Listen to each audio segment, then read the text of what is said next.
this month I was going to do a tool review on my smoke tester. However, because I need it almost every day, and this week's been kind of busy, I haven't got round to doing a video on it yet. So I thought what I'll do is I'll do a couple of small hand tools and bits of kit that you might find really handy. And one of them is this. It's a seal puller. Now, you know, I resisted for years to get one of these. They weren't expensive. They were about, I don't know, about a £5. They weren't much. But this one's quite a good make one. It's made out of 3 pieces of steel. And it's quite solid, so it's not got a bend. I can't remember what make it is. It actually isn't written on it. But it says I have to resharpen on a grinding wheel, whatever that means. Anyway, a good little tool, like I say, for pulling seals out. And we're going to use it on this LT230 to pull this seal out here. And I'll show you how to use it. And it's really easy because sometimes in the old days, to get a seal out there, you're sort of ripping it with a bloody screwdriver. Where's a screwdriver? Or you've got one of these podger bars. Now, a podger bar on its own, a podger bar, because they use them in scaffolding and things like this, is tapered. So when you're lining up holes and flanges and things like this, really handy. And this little pry bar at the end, again, another handy tool. Cheap as chips. Get them in as a set because you can get some really small ones too. You know, like I say, if you want to build up a good toolkit cheap, I'll show you how to do it. So, we've removed the ring off the end here to gain access. One thing when you're taking seals out, you've got to make sure that there isn't a snap ring or a circlip holding it in, otherwise you'll be pulling there forever and a day and you'll never get the damn thing out. So I'm going to show you how to get this out because we need to replace these seals. Lord knows why, but this one hasn't been leaking, but we're going to change it just in case whilst we're here. So we've got 2 options on our ice pick. You know, you could use that as an ice pick, couldn't you? I don't know, there was no instructions with it, but I've sort of worked it out. So you hook it under there, give it a couple of blasts, and out she comes. And there you go. Hey, I'll tell you something, I bet you could use that again. No, it's actually, I was only joking, I wouldn't use an oil seal again because they're all hard. But that's how easy it is. Just hook underneath them and hook them out, because this, what do we say? Can you see that there? It goes under the seal and pulls it this away, and it pivots on this. So unlike a screwdriver, you have a bit of a struggle with a screwdriver. See, like that, look. I know you can do it with a screwdriver. I've been doing it for years.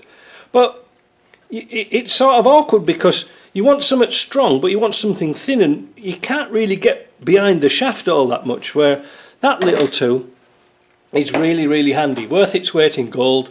Chuck it in your toolbox, and I guarantee you, next time you do oil seals and stuff like that, you'll be grateful you've got that. I don't want you guys to go out running and buying tools and equipment that costs hundreds and hundreds of pounds or dollars and find out it's stuck in your drawer doing nothing. I use this every week, so there's one handy thing. So let's have a look at something else that I bought this year for a specific job, and I wish I had one years and years ago, and I tell you something, it cost next to nothing.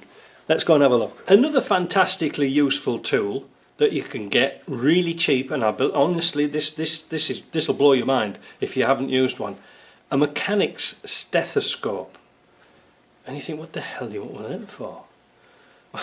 We're going to listen to with that. But if you've got bearings rumbling, or I don't know, anything that's turning on mechanical, like you want to listen to a water pump, and if it's rumbling, if you can hear a noise.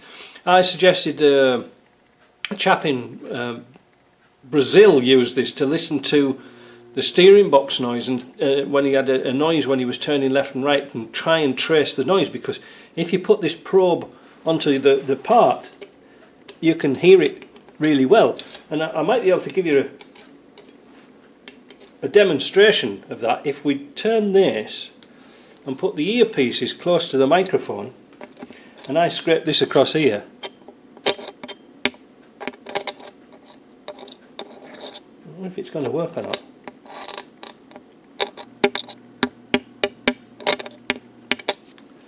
I Don't know if it works or not. We'll test that, and if it didn't work, I'll go outside and put it on a car. But how it works, it's not just you got your stethoscope thing like this, oh doctor, I'm in trouble, oh goodness gracious me. But we got this bit's the important bit, because inside there, this is supported by rubber, plastic, obviously going to break, but there's a diaphragm here, and this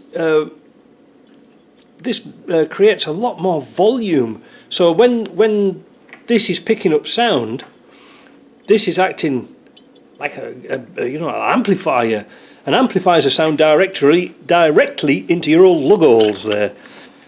So also included in this kit, apart from your solid bar like that, you've got this thing here, and it's a tube, and it's got like what looks like a Doctor Who type dialect type thing on the end, But it puzzled me for a while, because, like I say, when you get this kit, you don't actually get any instructions with it, so it's sort of worse than useless. I had to work out how this all goes together. I'd never seen one before. But what you do is you take off this little rubber grommet here, slip this tube into here, and I suppose that acts on the diaphragm. I haven't really tried it yet. But that is supposed to pick up air noises from vacuum leaks and things like that. So you can put it very close to a flange on a, say for example, if this was an engine and you were thinking there was an air leak, like a vacuum leak somewhere like this, you can listen to it and you'll hear the air being sucked in. Interesting, eh? Never use it, probably never will. Yeah, so that was good. I tell you what, let me go and start up a car outside, and we'll listen to this, and we can listen if we can hear any bearings, not rumbling, but just as they sound. Well, you'll get the idea. So it's pouring down with rain, so I want to get this done as soon as possible. But this is my old disco, old faithful, 5 years, never touched the damn thing. But it seems I've found a problem straight away, because if you can hear that type noise, it says flipping alternator bearings are going. Better get that fixed before winter. But listen to this. Can you hear that? I hope you can. You can listen to this one. I'm going to run upstairs and see what this comes out like, but I think it's going to be good. Now I'm sick of getting wet. Wait a minute, I'll turn this off. So I'm glad we saw a practical use. Well, I'm not really all that happy, because now I've got to replace the alternator on my Disco 2. Well, that'll make a video. But anyway, stethoscope, great piece of kit. Honestly, it'll find all sorts of rough running bearings, pumps and all sorts of things. And then you can isolate it. Now I'll tell you the reason why I actually bought this. We had a Disco 2 in the yard. The customer came and dropped it off, and it was a really funny problem because I'd never heard it before, so I didn't really know what I was looking for. But when the car was cold, it ran beautifully. When it was warm, it was ticking, just like a valve lifter or whatever you call them nowadays. I don't know. Was rocking, was tapping like a tappet was going at it, but it wasn't. With this, I could put this right down the side of the engine and listen, and you could hear the liner was moving up and down. It was ticking just in the beat of an engine. As soon as you revved it up, it went away because it was moving so fast. So that fixed that. Great tool. So I diagnosed that with that. One other thing, I'm going to do another one, because I thought to myself, well, we'll pad this video out with some interesting stuff.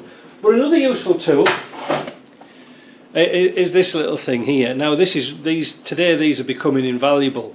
They're for getting those newer type of hose clips off, and with this one being on a flexible cord, when you pull the handle here like this, what it does, you've got a clamp on here and it pulls the clamp together.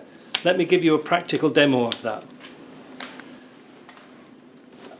Like on sort of 1999, 1998 onwards, sort of Land Rovers and things like that, they started to use this type of hose clip. And you know, you can use a pair of pliers, but it's not quite right because your pliers are sort of, where are we now? Your pliers are sort of at an angle and they're not parallel, whereas this is parallel.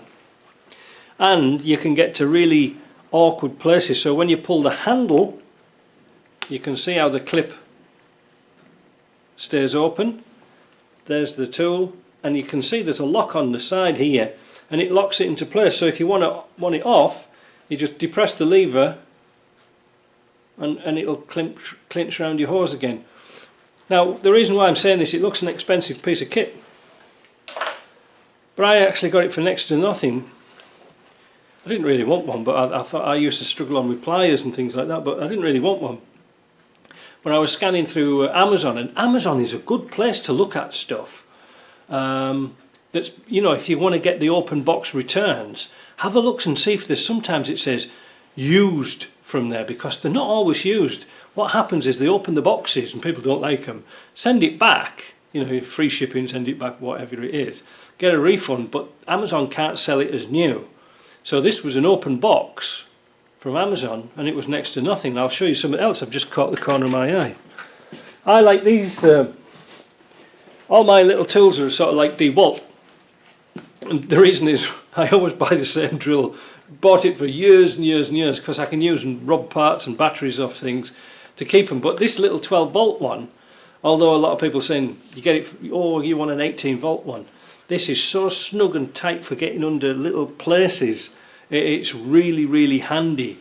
But I'd lost mine, and it's in the shop somewhere. I can't find it, or somebody's borrowed it and put it down. This was, in Canadian dollars, if I bought it new without a battery, was $150. 150 bucks. Look at it, it's brand fine new. This was an open box return for $50. 50 bucks. Well, I had loads and loads of batteries, so it was a no-brainer. I mean, just so that's how you save a little bit of money as well. Just don't be afraid of buying second-hand. It's not even second-hand, but returns, especially the returns. Just look for the return tools and have a look around. You can get all sorts of stuff. So anyway, I hope you like that. And like I said, we've done like four little bits and pieces, and these are all things I use every single day. So, you know, I'll do another section next month, and hopefully then it'll be a bit quieter so I can pull this this smoke tester down, because that's one I'm really looking forward to, and I will do a big video on that shortly. So these are all tools to make your Land Rovers better. I'm making my Land Rover better. Well, I'm going to try. I've got my alternator to do now. But yeah, I hope you like that. And if you've got any requests, let me know, because I've got stuff all over the place, and I'll tell you which is the good and bad stuff to get. Well, I'll give you my opinion on the good and bad stuff to get, because there's an awful lot of tools you'll buy, as I said earlier, that you'll buy and then just throw in your drawer and you'll never use them. I want you guys to have a set of tools for working on your Land Rover that you're going to use quite frequently, and they're not that expensive. So we'll talk to you later. Bye.